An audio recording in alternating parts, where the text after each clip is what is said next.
la modernità e l'attualità della nostra Costituzione. E a questo proposito voglio cominciare richiamando una cosa detta in un intervento recente dal Presidente della Repubblica, che appunto nel sottolineare la saggezza dei Costituenti ha ricordato come la nostra Costituzione abbia consentito di superare momenti critici nella storia del Paese proprio perché ha creato una condizione di equilibrio, vale a dire un sistema in cui nessuno da solo può avere troppo potere, ovvero un sistema complesso di pesi e contrappesi, per evitare che l'esercizio del potere possa provocare il rischio di far inebriare, di perdere il senso del servizio e di far invece acquisire il senso del dominio dell'esercizio del potere.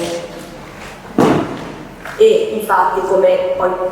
già ricordato il professore, la Costituzione è informata al principio della separazione dei poteri, principio che non è solo un criterio organizzativo, ma è proprio un principio di valore etico, un principio politico che è volto a realizzare un meccanismo istituzionale capace di scongiurare appunto il pericolo di eccessi, ad impedire che qualsiasi potere si comporti come se fosse un potere onnipotente. Allora, già prima il professore ha fatto un po' una carrellata di alcuni articoli della Costituzione, di alcuni precetti costituzionali. Ne richiamo alcuni funzionali a quanto poi mi accingo a dire. Sto parlando dell'ordinamento giurisdizionale, titolo quarto, la magistratura, prima sezione, l'ordinamento giurisdizionale. L'articolo 101,2, i giudici sono soggetti soltanto alla legge, appunto il 104,1, la magistratura costituisce un ordine autonomo indipendente da ogni altro potere e appunto l'indipendenza della magistratura è espressione del principio della separazione dei poteri. L'articolo 107 al comma 3 che dice che i magistrati si distinguono fra loro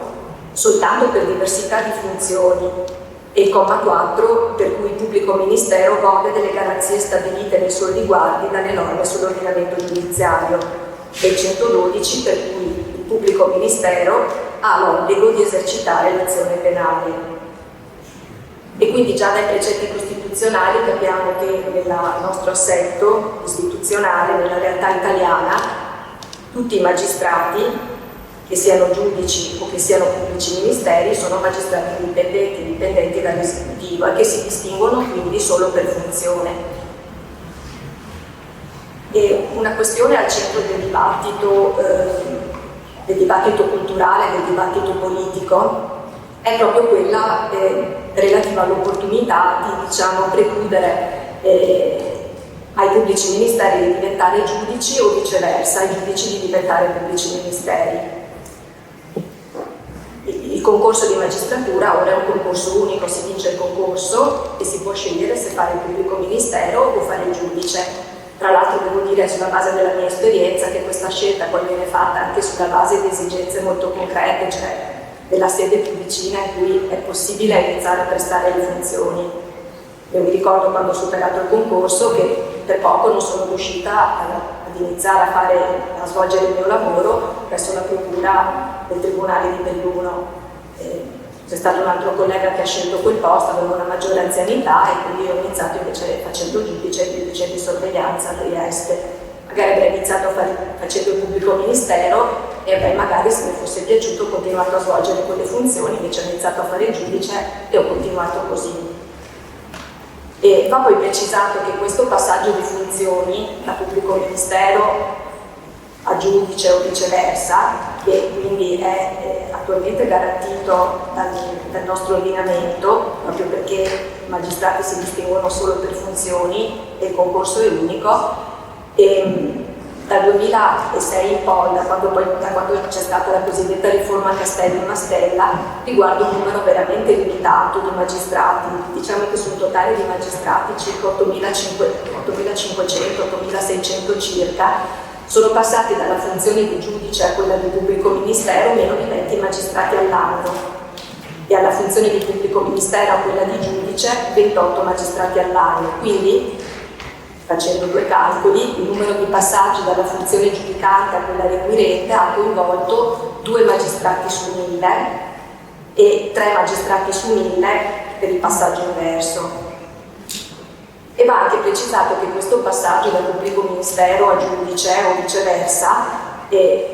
può avvenire solo se c'è trasferimento in un diverso distretto, cioè in una diversa regione. Generalmente il distretto coincide con la regione, e per un numero massimo di 4 volte nella vita professionale del magistrato, cioè se un magistrato svolge le funzioni di pubblico ministero qui in Veneto, diciamo presso la Procura della Repubblica del Tribunale di Venezia, e quindi magari appunto indaga su determinati soggetti, se vuole passare a svolgere le funzioni di giudice potrà farlo, tra l'altro previo parere attitudinale eccetera, solo svolgendo le funzioni di giudice in un altro distretto, quindi potrebbe andare, non so, a Trento, a Trieste o ancora più lontano, ma non qui in Veneto, e questo proprio ad evitare il rischio che poi il pubblico ministero si trovi a giudicare delle persone che potenzialmente avrebbe potuto indagare. Ecco, quindi si tratta di un fenomeno davvero circoscritto, eppure nonostante si tratti di un fenomeno di modesta incidenza, diciamo è un tema che come sappiamo insomma, è molto al centro del dibattito non solo culturale ma proprio politico. Ecco, occorre evitare che questo tema del cambio di funzioni, che apparentemente insomma è anche un tema diciamo così innocente, e sia invece un primo passo per evitare, per giungere alla separazione delle carriere, che questo è un discorso diverso. La separazione delle carriere quindi tra magistratura requirente e magistratura giudicante. Per la separazione delle carriere occorrerebbe ovviamente una modifica della Costituzione. La separazione delle carriere avrebbe un impatto a mio avviso sull'equilibrio e sulla separazione dei poteri. Questo perché i pubblici ministeri diventerebbero sicuramente meno indipendenti, autonomi e meno liberi dei giudici, e sarebbero quindi non più diciamo indipendenti ma soggetti ad un potere, al potere esecutivo, al potere politico, cosa che purtroppo già accade in vari paesi. Per converso, la possibilità diciamo, di osmosi tra le categorie, tra le funzioni di giudice e di pubblico ministero, con la possibilità di passaggio dai magistrati all'una all'altra nell'ambito di un'unica carriera, è un dato prezioso perché, come dire, connota anche le funzioni del pubblico ministero di una cultura della giurisdizione, assicura la finalizzazione dell'attività degli uffici del pubblico ministero, che sono appunto uffici inquirenti perché svolgono le indagini e poi sostengono l'accusa nei processi, comunque alla ricerca della verità, perché il pubblico ministero è vero, svolge l'indagine, sostiene l'accusa, però ha l'obbligo di ricercare la verità, e con l'attuale assetto il pubblico ministero è appunto un magistrato indipendente, non è il capo della polizia, si differenzia dalla polizia. E a mio avviso questo, il mantenere comunque, oltre che non ostacolare il passaggio da una funzione all'altra e mantenere unica la carriera di magistrato, di pubblico ministero e giudice, come è tuttora, quindi un unico concorso soggetti allo stesso Consiglio Superiore della Magistratura, indipendenza, è nell'interesse non della magistratura, ma proprio nell'interesse dei cittadini. Ecco, qui svolgo un ulteriore passaggio.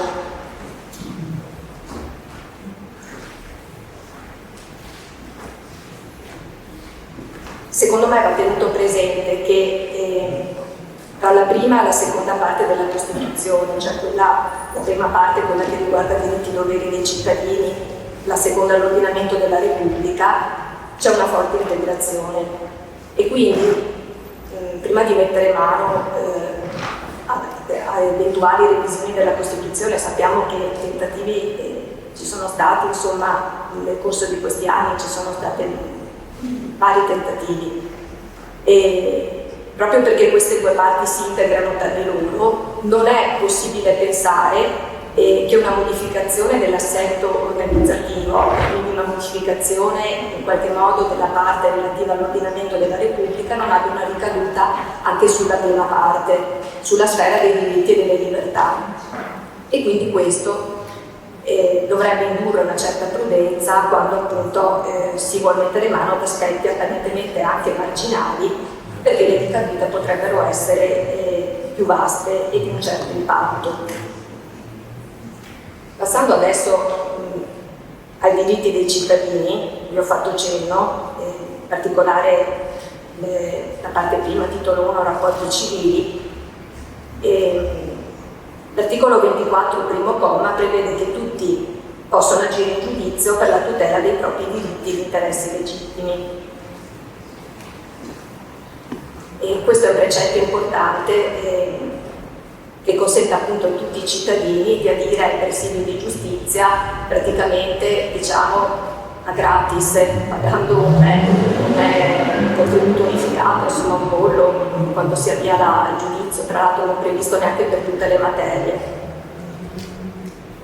Questo è un precetto poi che contiene anche un obbligo, il risvolto è quello che il cittadino ha il diritto di agire, il cittadino, insomma il soggetto giuridico può agire in giudizio per la tutela dei propri diritti e interessi legittimi, però il contrappeso è che significa che il dovere è quello di non farsi giustizia da sé, quindi per tutelare i propri diritti ci si deve rivolgere ad un soggetto terzo, imparziale, il giudice, cosa poi già detta prima dal professore. Ecco, perché per il buon funzionamento del sistema, tuttavia, è necessario che da parte dei soggetti, dei cittadini e di qualsiasi altro soggetto giuridico non vi sia un abuso del presidio di giustizia. Allora, tante volte si identifica, diciamo, la responsabilità del fatto chiamiamolo cattivo andamento, comunque quantomeno di quello di cui ci si duole continuamente in Italia, della lentezza dei processi, come se fosse un fatto imputabile al magistrato. In realtà sono vari i soggetti protagonisti, ci sono i magistrati, ci sono gli avvocati e ci sono anche gli utenti del servizio giustizia, e anche il cittadino può dare il suo contributo al buon andamento della giustizia. È un diritto questo che viene garantito anche in non ambienti, perché è possibile appunto per chi ha un reddito inferiore a una certa cifra e avere l'avvocato d'ufficio.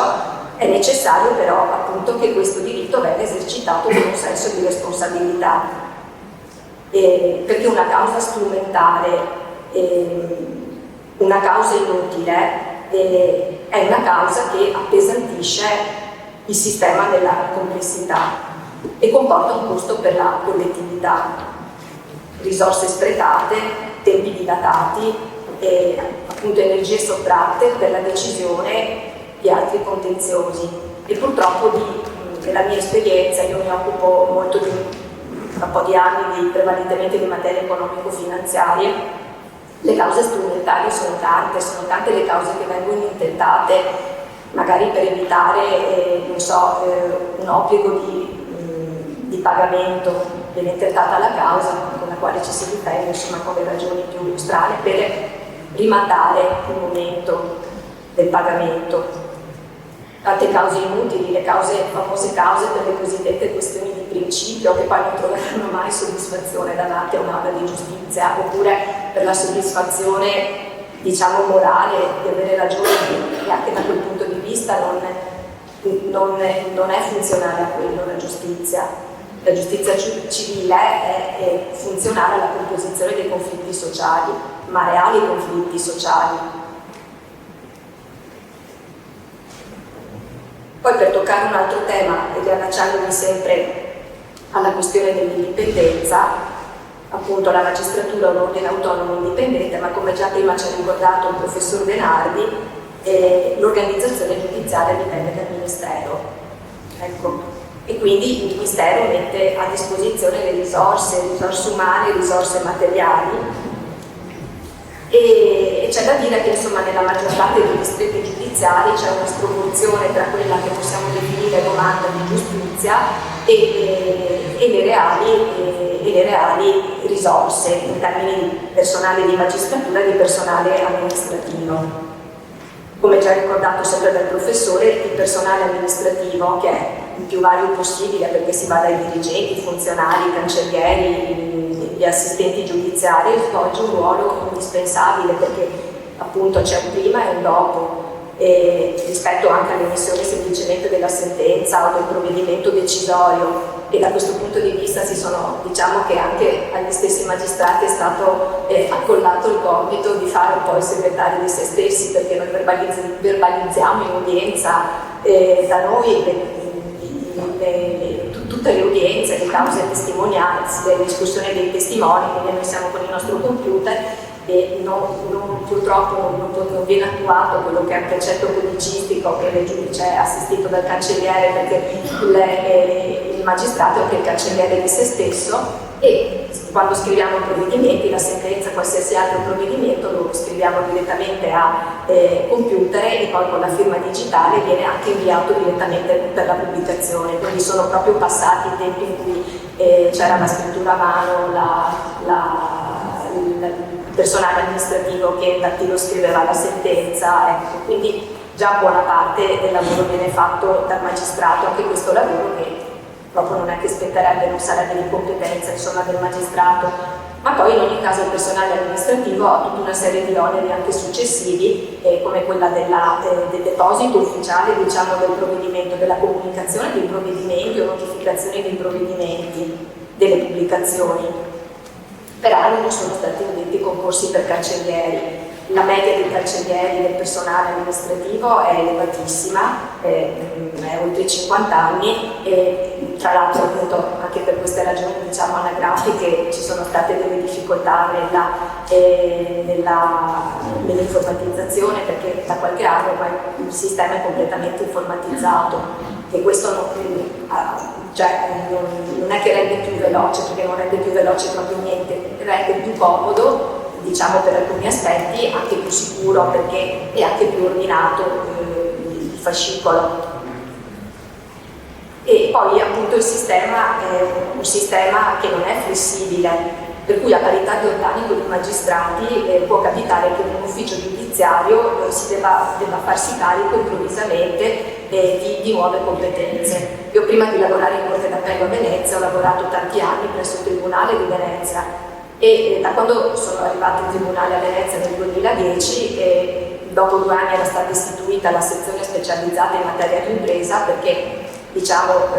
il legislatore ha pensato di rendere più appetibili anche gli investimenti degli stranieri in Italia creando questa sezione specializzata e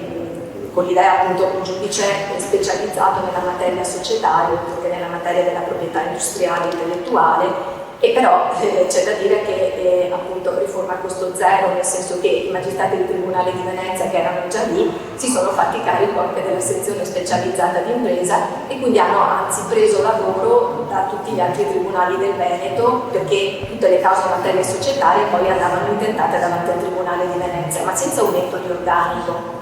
Per fare un altro esempio, la problematica degli immigrati. La competenza al Tribunale di Venezia è stata individuata dal fatto che a Cona c'era, mi pare, il centro di accoglienza, per cui ma di punto in bianco sono arrivate migliaia di procedimenti da decidere. Anche qui è stata creata loro una sezione specializzata, ma il termine specializzato non è che risolve il problema, soprattutto se uno diventa specializzato in troppe cose, perché alla fine non è possibile essere specializzati in tutto. E più in generale diciamo che anche a livello ministeriale non si è preso atto di come tante realtà sono cambiate profondamente nel corso degli anni. Questo è un fenomeno che riguarda tutto il nostro Veneto, che è una regione che è passata ad essere una regione diciamo quasi agricola ad una regione che invece ha avuto una crescita economica, tra l'altro anche dal punto di vista del turismo, perché anche di quello bisognerebbe tenere conto, e le piante organiche sono state di pochissimo modificate.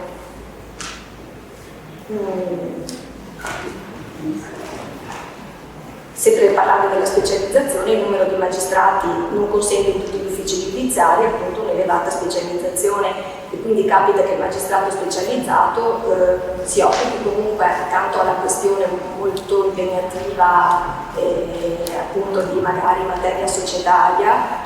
si deve occupare anche di cause bagatellari che magari solo perché hanno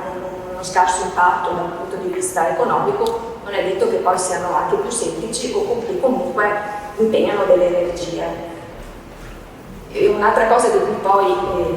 non si tiene sempre in debito conto quando si parla di giustizia e ci si duole insomma di queste lungaggini della giustizia è che il nostro sistema offre una serie davvero innumerevoli di garanzie. Ci sono i 3 gradi di giudizio, primo grado, quindi tribunale, poi c'è appunto la Corte d'Appello e questi sono i giudici cosiddetti di merito, e poi c'è la possibilità di fare anche il ricorso per Cassazione. Poi la Cassazione, se decide che non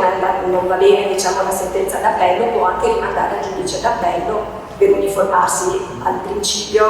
cosiddetto di diritto che è stato pronunciato. E quando la sentenza dopo i vari gradi di giudizio diventa definitiva, come si suol dire passa in giudicato, non è finita lì se la sentenza ha ad oggetto per esempio la condanna al pagamento di una somma, perché se la parte condannata non la paga, diciamo, non adempie spontaneamente, si avvia quell'altro procedimento che è quello di esecuzione forzata, comunque il pignoramento di beni immobili, e anche quello è un processo ipergarantito dove è possibile fare l'opposizione all'esecuzione, sospendere l'esecuzione, introdurre una fase di merito in cui si sindacano delle cose, è possibile fare un reclamo contro il provvedimento che ha sospeso o non sospeso l'esecuzione. Questo per spiegare come si giustifica, nel senso non che sia una cosa buona e giusta, ma come possa essere comprensibile il fatto che i procedimenti alla fine talvolta durano davvero tanto tempo. Senza contare poi che nel corso del tempo, degli anni, sia a livello il diritto si è evoluto e si è complicato, e questo sia a livello legislativo che giurisprudenziale. Faccio un esempio, poi chiudo anch'io. Quando ho passato il concorso, avevo iniziato a fare il periodo di tirocinio che allora si chiamava di uditorato, l'uditore giudiziario a Venezia nel 94, e c'era la sezione che si occupava dei risarcimenti danni da sinistri stradali, che veniva simpaticamente dai colleghi chiamata sezione parafanghi, un po' spregiativo, no? Come dire, insomma questi si occupano. Da allora c'è stata un'evoluzione giurisprudenziale sul danno biologico e il danno alla persona, con tabelle complicate in base alle quali calcolare cosa aspetta, poi cosa succede se in caso di decesso, cosa il danno proprio, il iure proprio e il iure hereditatis. Quindi per dire, anche materie che un tempo erano così più semplici si sono via via complicate. Spero di aver dato una piccola panorama con contributo per riuscire a capire, diciamo, le difficoltà in cui tutti i giorni noi, diciamo, operatori del settore giustizia ci imbattiamo. Grazie per